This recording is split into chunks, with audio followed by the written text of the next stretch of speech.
Okay. I think it's been given a cue to make a start. So, hello everyone. I'm Tony Bartholomew. I'm a solutions consultant in bespoke digital learning at Saba, based down in Brighton. And I just want to get started by watching an iconic video of an advert from the 1980s. Just to say as well, as we go through the talk, we're going to be flipping between the slides and YouTube basically for these adverts, so just bear with us as we do that. Hopefully it'll work out quite smoothly. So here we go. Looking through these, don't you get an intense flush of nostalgia? Only in the warm weather.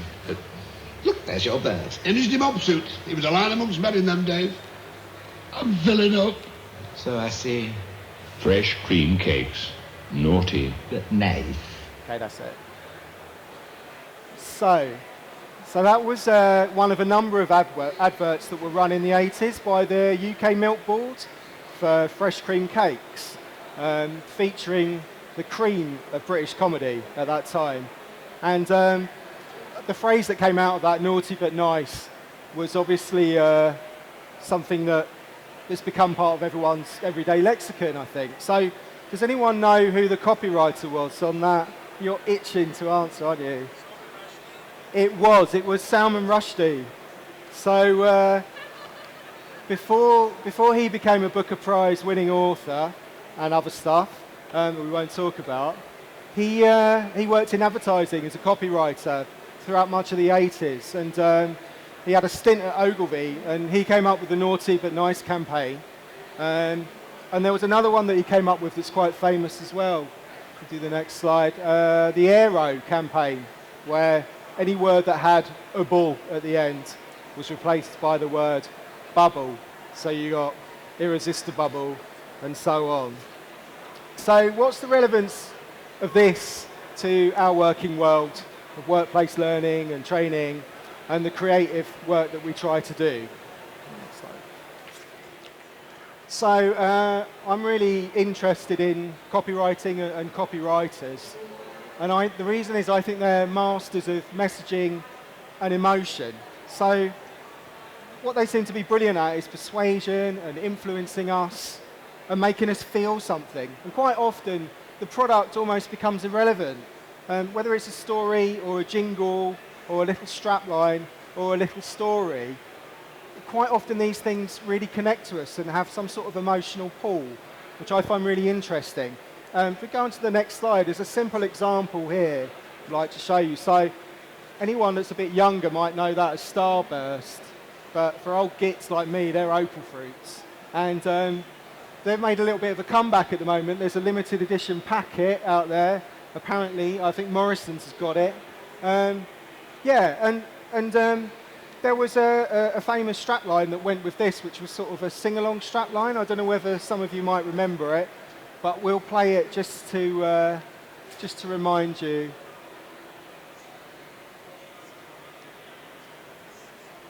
They're so fruity, they make your mouth water. Make your mouth water.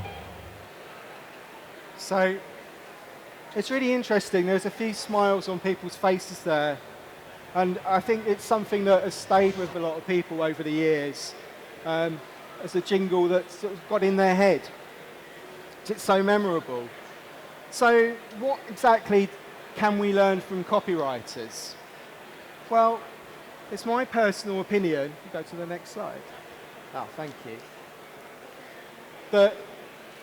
And this is my personal opinion, but I think a lot of what we create isn't necessarily learning per se. Not learning in the sense of helping people practice stuff that they want to get better at. A lot of what we do, I think, is messaging and instructions. And we're generally trying to help a company persuade some employees to do a thing a bit better, or in a new way, or in a slightly different way, or a more consistent way, or to stop doing a thing. So, and when we take the time to act a bit more like an ad agency, and take the time to try and come up with some sort of theme or strapline or hook for that particular messaging that they're trying to put across, in our experience where I work, the project always comes out loads better. I want to sort of take the example of compliance training, which obviously is something that we all are involved in trying to create for our clients. And quite often there's one key message, next slide, that the compliance training is trying to put across. And it's that. It's don't do a thing. And that's it. That's pretty much the core message behind what it is, in my opinion. And I think, and that's fine, because ultimately, if you've just got one or two clear messages in the media you're creating, and that's effective, you've effectively done your job. One of my favourite compliance modules that I've ever seen, a colleague of mine created a few years back, and it was for a piece of fire safety training. And the client, in their mind, at the start, had thought it was going to be some kind of 20, 25-minute e-learning module, focusing on some points of legislation and policy. And he got them down to a 5-minute experience, which ended up being called Learn or Burn. And the way he got there was he just questioned the client. So we managed to get to the one most important message, which was we need to get our employees out of the building safely if there's a fire. And that was it. So what does the advertising industry say about this kind of thing? That's what Maurice Sarchi says. And if you can't reduce your argument down to a few crisp words and phrases, there's something wrong with your argument. And quite often we're trying to put across an argument in our work. That's why I don't necessarily think it's learning. And what advertising people generally are trying to do is get to this, which is something called they call the single-minded thought, or the driving idea. And they're spending their time before they design anything or write anything trying to get to that point so that they have a good brief or a good piece of sort of creative spark so that actually creates something worthwhile. And they're trying to essentially get to a short, pithy statement that condenses the campaign or the project into one clear concept. So how do they do that? Well, they do a lot of bloody hard work and research and hard thinking and creative thinking, and they might end up coming up with something like this. So this is an example of a brief. It's in the public domain. You could Google this yourself. Quaker oats. I think it's really nicely designed as well, and it's basically summarising the whole thing in one hit. Ultimately, the problem is they're not selling enough porridge, and after doing various research and stats and insights, eventually they get to the point that a lot of people in America don't think breakfast is important. And the spark they come out with, which is pretty much their single-minded thought at the end, is having more energy for the important stuff in life ends up making you happier. And that's what they ended up focusing on their campaign for porridge, and it being very, very effective. So in terms of the process of getting to that, the next slide, please. So I think most people who work in the advertising industry would follow something like this kind of model. From what I know, they're going to be looking at what's the current perception of the product. They're going to want to know the wider perception of that business out there in the market. And they're looking very, very carefully at the market, context, category, and competitors. What are other people doing? What's the noise out there? Are we in a downturn at the moment? What's the current climate that we're facing? Obviously, customer motivations are going to be huge. What do they feel like? What are they frustrated by? What shared beliefs do they have? What misconceptions do they have? Going to want to speak to SMEs and champions and experts. And then tone of voice is going to be hugely important. Is this going to be funny and light touch, or is this actually going to be something a bit more mature and have some gravitas? Or maybe it's going to be quite emotionally charged, what we create. And then they need to know the budget, because they need to know whether they're making some kind of Hollywood production values TV advert or a bit of print that's going to go in the local paper. And obviously, finally, the ultimate aim, which is, what's success going to look like and what's the call to action? So, and without fully understanding all that, the work just will not be effective. It will be off-brand and off-brief. So, it's a long way of getting to the point I'm trying to make, which is that, is that not similar to how we start off projects, or at least should be given the time to start those projects? If we go on to the next slide and map pretty much the kind of things we do, or at least we try to do, the current perception of the product for us, I guess you'd read, it's going to be the current perception, you hit the thing, perception of the tool or the process or the way of working at that point. If you keep flipping through the wider business perception, for us that might be the perception of training or previous interventions that have been out there, and so on and so forth. For the market, we might be talking about the work environment and demands on their time. And obviously employee motivations, the audience, that's always important for us, whether it's whatever we're creating, and so on. It'd be really nice, actually, with budget, to often know the budget, because just like advertising people, we need to know whether we're creating something top value or something a bit more lower. And obviously the ultimate aim, what are our success measures, exactly the same. So why does the advertising world do that so well, and possibly better than we do? We're kind of playing catch up, I think, with it. And I think the reason is that the advertising world focuses so much on customer aspirations and feelings and emotions, rather than its pure focus being on the thing, the product. It's almost like the product often doesn't really matter that much. If you think about lifestyle brands, and cars and perfume and Red Bull, and quite often they're creating a feeling with all the stuff that's out there in the public domain. They're creating an emotion, and it's aspirational. So my question is, can we convince our clients to think about things in the same way? Say their compliance programs. Would it not be more success, or would they not be more effective if we were doing something like, what do we want our employees to feel like when they manage risk successfully? And for that to be the question at the start, rather than how should they manage risk successfully? Or how can we transform people's opinion of that process that you want them to do better and get them to want to use it? You tap more into aspirations, emotions and feelings. You might have a more interesting route into getting that point across and actually getting people's attention, and therefore have more success in what you're trying to achieve, which is get them to work better in a certain way. Anyway, let's have a pause now and watch another advert. I hope you enjoy this. And even if you've seen it before, it's brilliant to see it again, because it's fantastic. It goes louder eventually.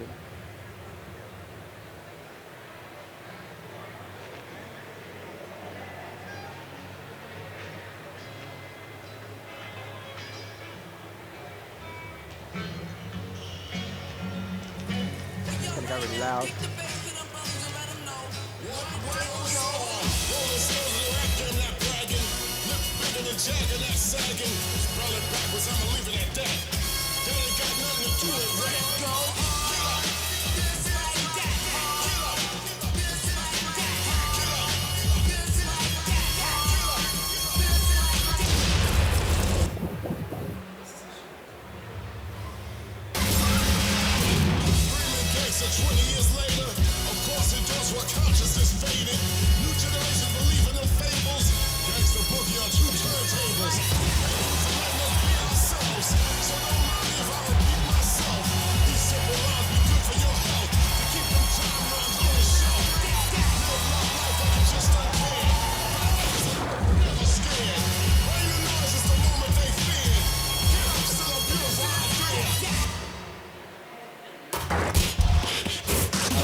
So you were all completely transfixed when that was on. And that's because it's an amazing piece of work, which does exactly what we've sort of been talking about, I think. Meet the Superhumans. It's like a complete rebrand of Paralympic sport. And it makes you kind of, as you watch it, it's got so much in it. It's surprise and empathy, and you're quite moved, you're quite happy, you're quite inspired. It makes you feel like that's the most amazing thing you could go and watch, which is incredible when you think about it. It makes you feel something. So also as well, I think the other thing I love in it is that line, forget everything you thought you knew about strength. And from that one sentence, an entire mood has been created. I think it's fantastic, and it won loads of awards, and quite right too.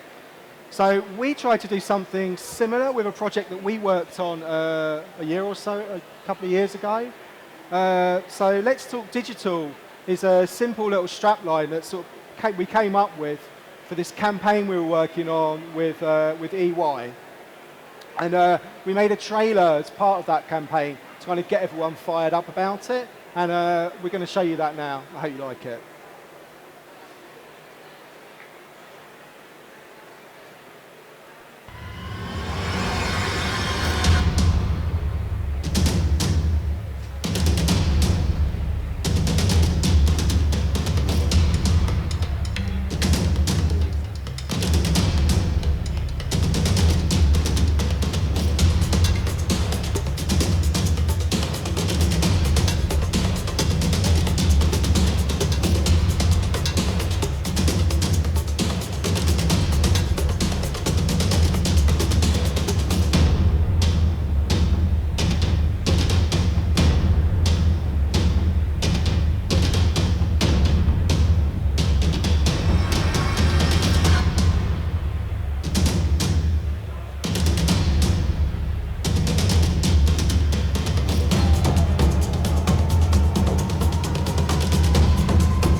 Back to the next slide. So that campaign won gold at the Learning Technologies Awards in 2018. So we think we managed to do a pretty good job on that, hopefully. So for that campaign, do the next slide, Trudy. We tapped into a lot of what fires up the brain, and obviously there's a lot of conversation in our space now around what neuroscience and behavioural science is telling us about what the brain likes when it comes to remembering stuff and learning stuff. So things like emotion, obviously, and loss aversion. I think that's an interesting one. We seem to be the research has shown we seem to be hardwired more for the fear of missing out rather than for sort of winning stuff, not being part of the cool club, which I find very interesting.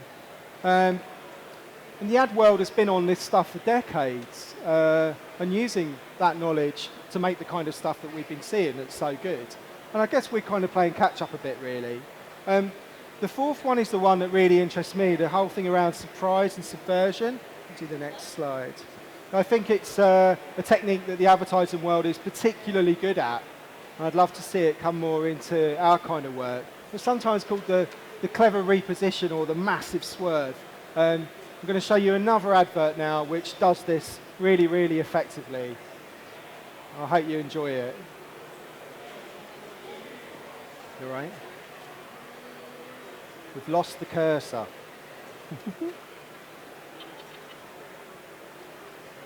There it is. Woo. Okay. Hello, ladies. Look at your man. Now back to me. Now back at your man. Now back to me. Sadly, he isn't me. But if he stopped using lady-scented body wash and switched to Old Spice, he could smell like he's me. Look down. Back up. Where are you? You're on a boat with the man your man could smell like. What's in your hand? Back at me. I have it. It's an oyster with 2 tickets to that thing you love. Look again. The tickets are now diamonds. Anything is possible when your man smells like Old Spice and not a lady. I'm on a horse. So I think that is so clever. It's like Old Spice in the space of 30 seconds has gone from an old-fashioned naff aftershave. This new Old Spice shaver is so amazing it'll shave off every hair on your Sorry, face. the next video is playing in the background. Oh no, I'm a hair. You're about to get Those ones aren't as good in my opinion. He's hijacked the talk. Wait. Sorry about that. Yeah, so I was just trying to say that Old Spice has been repositioned to something fun and desirable in the space of 30 seconds. There was another advert I wanted to show you that kind of does this technique for pot noodle, which you might remember, but I'm not allowed to show it because it's too raunchy for Learn Tech. So just Google it and you'll find it. Anyway, I just wanted to show how this might translate again into the kind of work we do and some concept stuff that we've done with our clients. So this was a piece that we did, I think last year or the year before, when GDPR was coming in and frightening the hell out of everyone. And for one of our clients, we wanted to do a complete reposition of how people think about data and data privacy. So we did this kind of thing. We tried to make it almost compare it to something that you care about in life, and you protect and support and nurture. So on the left there, we passionately protect the precious things in life. It's time for Day to receive the same treatment with a parent and a child. On this side, these ones more couples, and also using the actual visual metaphor of support and doing various mad yoga stuff. Hipster couples doing yoga. But again, to try and get that reposition and that new way of thinking about data and provoke some sort of emotional response. Another one to show you is for a drinks company, where it just wasn't so much sort of a swerve or a reposition, it was more facing sort of head on some of the preconceptions and prejudice even that people have in the drinks industry around what brand ambassadors do. So quite often they're seen as hipsters who just go to parties all the time and don't really do much work. So we went straight for that in the copy, and we got a really, really good response, both from brand ambassadors themselves, who thought it was funny to actually just address it because they hear it all the time, but also from other people who work in the company who did want to learn about what they do and found that really amusing. So what does this all amount to, really? Well, I think it really is all about the writing, and I think it always has done and will continue to be so. Obviously other things are important, and music and paying for voiceover artists and photo shoots or whatever it is. But ultimately a good strapline costs nothing, or it costs a bit, it costs my day rate if I'm writing it. So this guy, Eugene Schwartz, when you sort of research this sort of whole world, was a bit of a copywriting legend, especially in the sort of 50s, 60s and 70s, and he said that. And I really agree with this. So I think good messaging can't really just be factual. Our brains, it just doesn't really make sense to our brains unless it's got that stuff in it. So I was going to just show you a few straplines that you might recognize and see if you remember the brand, and then we'll watch a quick clip of what it comes from. So this is obviously quite a famous one. Does anyone know what brand that is? Anyone? Guinness. It is Guinness, yeah. Shall we have a quick look at that famous line? We'll just sort of skip to the end of this one.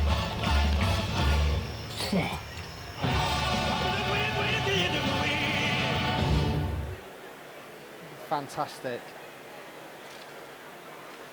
Here's another one. Do you know that one? It is Ronson, yeah. Maybe we'll leave it. It's a bit tricky to...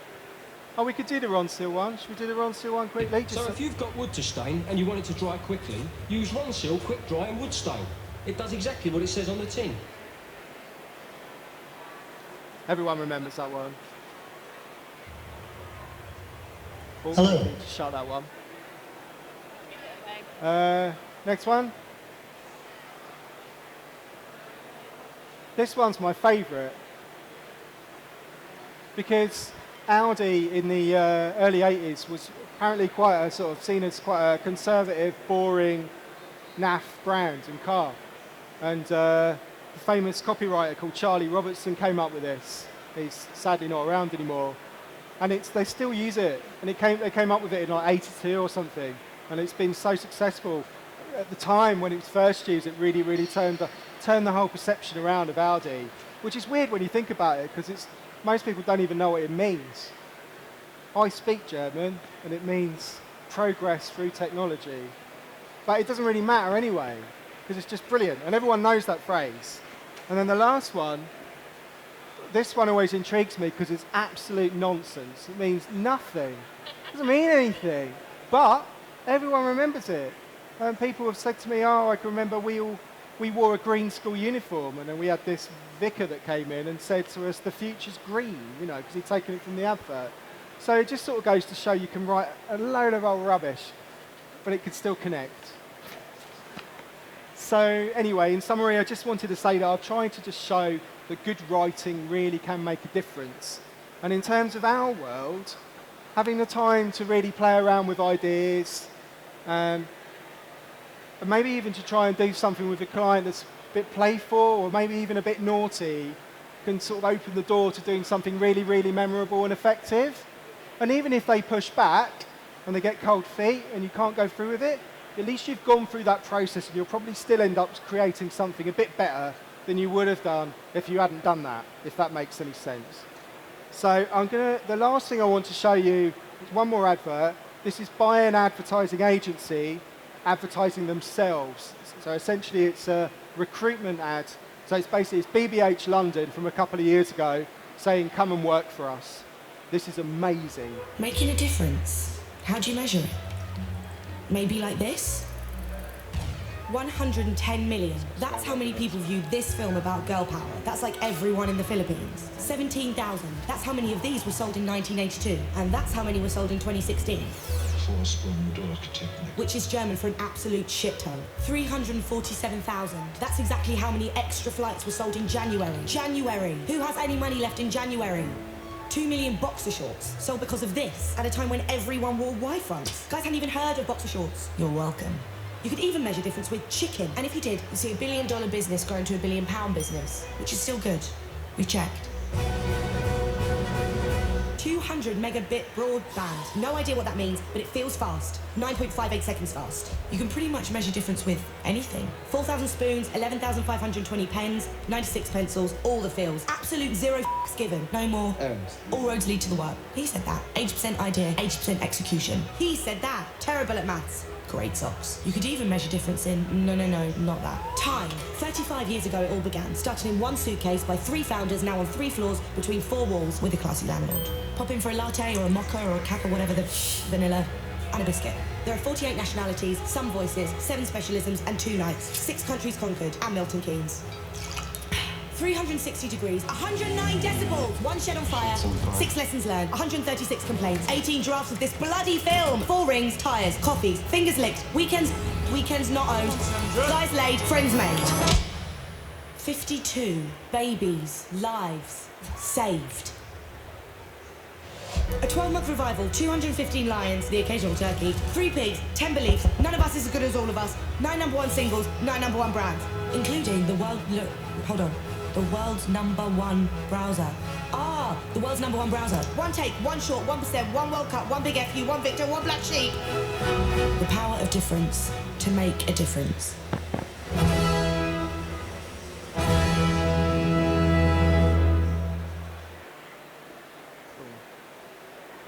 You all look like you enjoyed that. It's good, isn't it? So, just get back to the right place. Final thought I'm going to leave with Don Draper from Mad Men. And that's it. Thanks for listening.